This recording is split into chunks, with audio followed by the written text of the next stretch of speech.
안녕하세요. 김다니엘입니다. 제가 휴거 신부의 필수 조건으로 회개를 강조했던 기억이 납니다. 그렇습니다. 예수님이 십자가에 설리신 보혈이 없이는 죄사함이 없습니다. 우리가 회개함이 없이는 죄로 인해서 구원함을 받을 수가 없다는 말입니다. 휴거 신부도 마찬가지입니다. 회개로 자신의 세마포 혼인예복을 갖출 수 있어야 하고 그 혼인예복의 정결함을 끝까지 유지할 수 있어야만 휴거 신부의 자격이 주어지는 겁니다. 그렇게 볼 때 휴거 신부의 조건으로서 회개는 필수 조건입니다.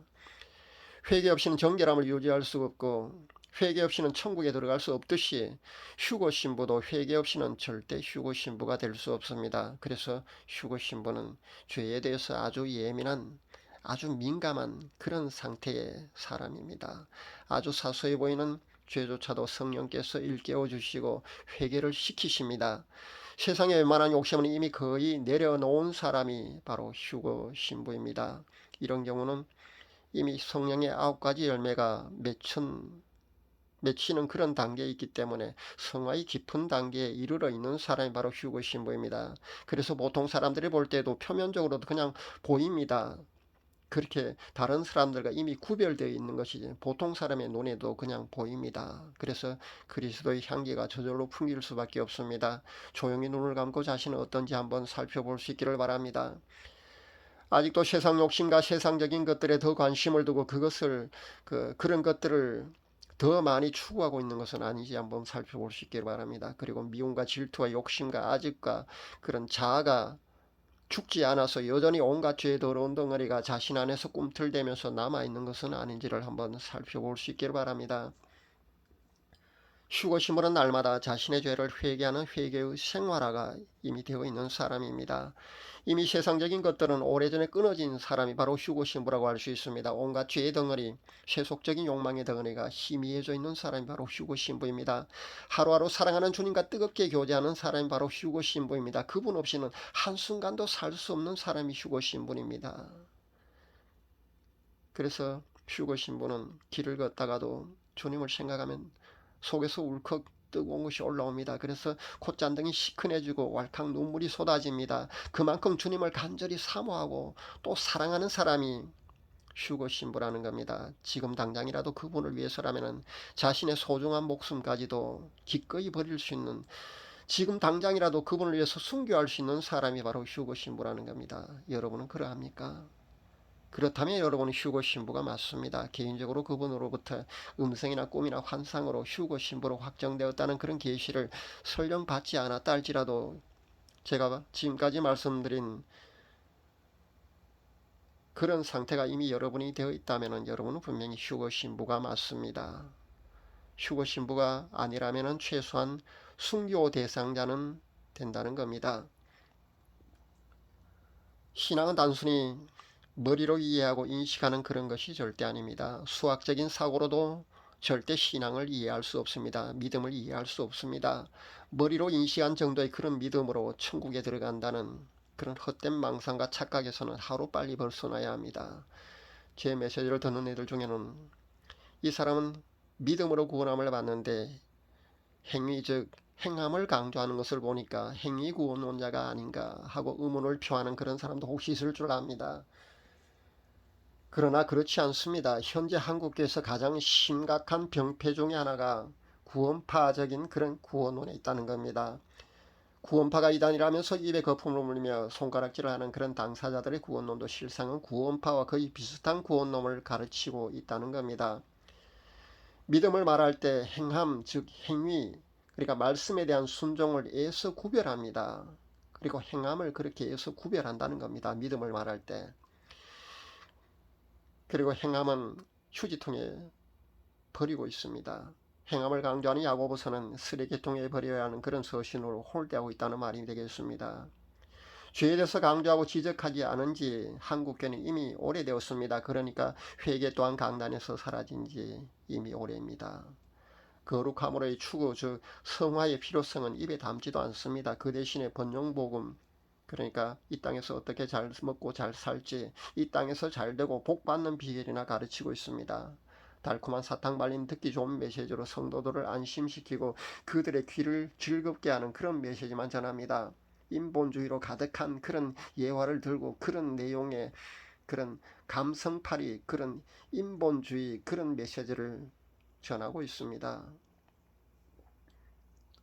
자극적인 그 세상적인 찬양 문화가 성도들의 영혼을 마비시켜 타락시키고 있습니다. 금송아지 배도 있어 보십시오. 예배 음악의 타락과 함께 배도가 행해졌습니다. 한국교회도 이렇게 교회 음악의 타락으로 인해서 지금 배도라는 엄청난 죄를 하나님께 저지르고 있습니다. 그 배도의 깊은 수렁 속에 빠져 있는 것이 바로 한국교회라는 겁니다. 거의 90% 이상의 한국교회가 지금 배도의 깊은 수렁 속에 빠져 있습니다. 배도한 교회에 출석하는데 휴고 신부가 될 수 있을 것 같습니까? 글쎄요, 어렵지 않겠습니까? 배도는 영적인 간음입니다. 신부가 간음을 행해놓고 그렇게 정절을 지키지 못했는데 신부의 자격을 얻을 수 있을 것 같습니까? 여러분은 어떻게 생각하십니까? 아직도 배도한 교회에서 탈출하지 못하고 있는 그런 크리스찬들이 혹시 있다면 결단할 수 있기를 바랍니다. 이미 비대면 예배로 교회 출석이 용이하지 않는데 아직도 그 모집사, 같이 다니는 모집사, 권사, 목회자, 사모 이런 인정에 이끌려서 WCC, WEA, NCCK 배도에 속한 교회에서 아직도 여전히 빠져나오지 않고 있는 크리스찬들이 혹시 있다면 하루라도 속히 그곳에서 빠져나올 수 있기를 권면드립니다. 하나님의 배도에 대한 심판은 반드시 행해집니다. 회개 없이는 용서함이 절대 있을 수가 없습니다. 머뭇거리다가 하나님의 진노의 심판에서 함께 멸망하지 마시기를 간절히 권면드립니다. 제 메시지는 유튜브 공간에서 약 1년간 한국교회 배도에 대한 회개에 대해서 저는 지적하고 외쳐왔습니다. 그런데 큰 흐름, 즉 대세는 어쩔 수가 없다는 겁니다. 즉 한국교회 배도에 대한 회개가 어렵다는 말씀입니다. 그렇다면 심판이 주어지는 거죠. 이미 한국교회는 하나님의 심판 중에 있습니다. 몇 가지 카드가 이미 사용되었습니다. 하나님의 심판의 도구 말입니다. 지금은 하나님의 심판의 도구 중에 유혈 사태와 전쟁이란 카드만 남겨두고 있습니다. 안타깝습니다만 진노 중이라도 여전히 저는 긍휼을 베풀어 달라고 이렇게 염치 없는 긍휼을 하나님께 계속해서 드리고 있습니다. 거의 가능성이 없어 보인다 할지라도 여러분도 염치 없는 긍휼이라도 하나님께 계속해서 간구하고 구해야 합니다. 하나님이 긍휼을 베풀어 주신다면은 유혈 사태, 전쟁이라는 이 카드가 쓰여지지 않을 수도 있습니다. 그러나 제가 보기에는 아마 끝까지 가지 않을까 싶습니다. 두 가지가 같이 사용될지 아니면 두 개 중에 한 개만 사용될지 아니면 사용되지 않을지는 정확히 모르겠습니다만 마지막 카드가 아직은 확정이 안 날 유예로 보았거든요. 전쟁이란 카드 말입니다. 그러나 하나님이 아마 끝까지 우리가 회개하지 않으면 마지막 카드까지도 하나님이 사용하시리라고 저는 생각해 봅니다. 이제는 엔드타임이 다가오는 마지막 시대에 우리가 살고 있습니다. 그래서 신부단장시키는 일이 무엇보다도 시급한 그런 시점입니다. 이미 예수님의 신부들은 제가 이렇게 강조하지 않아도 저보다 더 깊은 성화의 단계로 이미 들어가 있을 줄 압니다. 그런 사람도 분명히 제 메시지를 듣는 사람들 중에 아마 있을 거라고 저는 생각해 봅니다. 전 큰 회심 후에 4년이 지났습니다. 이미 해수로는 5년째입니다. 그 5년 동안 저는 한국 교회를 깨우고 회개를 주문하고 그렇게 외쳐왔습니다. 그리고 아직도 신부로 준비되지 않은 크리스찬들이 깨우는 그런 메시지를 이렇게 계속해서 전하고 있습니다. 제 메시지를 듣는 크리스찬들은 지금이라도 끼어서 신부단장을 할 수 있기를 바랍니다. 신부의 자격을 갖추는데 하루 이틀 만에 그 자격을 갖출 수 있는 것이 절대 아닙니다. 그래서 서둘러야 한다는 겁니다. 성령님께 도움을 요청할 수 있기를 바랍니다. 여러분 스스로 신부단장 절대 안 됩니다. 성령님이 도와주셔야만이 신부단장할 수 있습니다. 미처 생각하지 못한 죄는 잠을 자면서도, 그러니까 무의식 상태에서도 성령님은 회개를 시키시더군요. 눈으로 보고 귀로 듣고 생각으로 짓는 아주 사소한 죄까지도 회개하는 그런 죄에 대해서 아주 예민한 그런 상태에 자신이 되어야 합니다. 이 정도의 단계가 되면 꿈속에서까지, 그러니까 무의식의 상태에서까지 자신의 영이 죄에 대해서 제어하는, 컨트롤하는 그런 놀라운 일이 실제 일어납니다. 무의식의 상태까지 자신의 영이 죄에 대해서 제어하는 그런 놀라운 체험은 저는 여러 번 합니다. 잠자면서도 눈물을 흘리며 회개하기도 합니다. 잠자면서도 자신의 영이 하나님을 찬양하기도 합니다. 전 항상 이렇지는 않습니다. 항상 이런 상태는 분명히 아닙니다. 그러나 자주 무의식의 상태에서도 찬양을 하고 제 영이 하나님께 기도하는 그런 체험을 합니다. 온통 예수님께 미쳐있는 사람이라면 아마 저보다 더 깊은 그런 영적인 체험을 하고 있지 않을까 생각해 봅니다.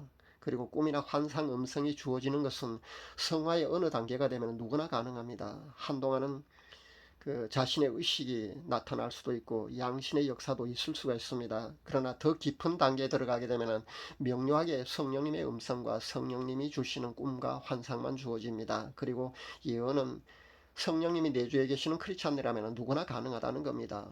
깊은 성화의 단계로 들어가게 되면 누구나 가능하다는 것을 분명히 말씀드립니다. 죄로 인해서 더럽혀진 그런 영혼이 성화로 인해서 맑은 상태가 되게 되면 그런 현상들이 반드시 일어나게 되어 있습니다. 그런데 아직도 이것도 자신의 영성생활 추구가 게을러지게 되면 서서히 그 문이 닫혀버립니다. 물론 당연한 일이지만요. 그래서 하루 두세 시간 이상의 자신의 영성생활을 꾸준히 추구해야 된다는 겁니다. 제 메시지는 앞으로도 한국교회 배도에 대한 회개와 함께 개개인 크리스찬들의 신부단장을 위한 메시지를 주로 전할 겁니다. 제 메시지를 듣는 일 중에 지금부터 단 10명이라도 휴고 신부가 나올 수 있기를 바랍니다. 저는 그랬으면 정말 좋겠습니다. 꼭 휴고 신부들이 되시기를 간절히 바랍니다. 마라나타 감사합니다.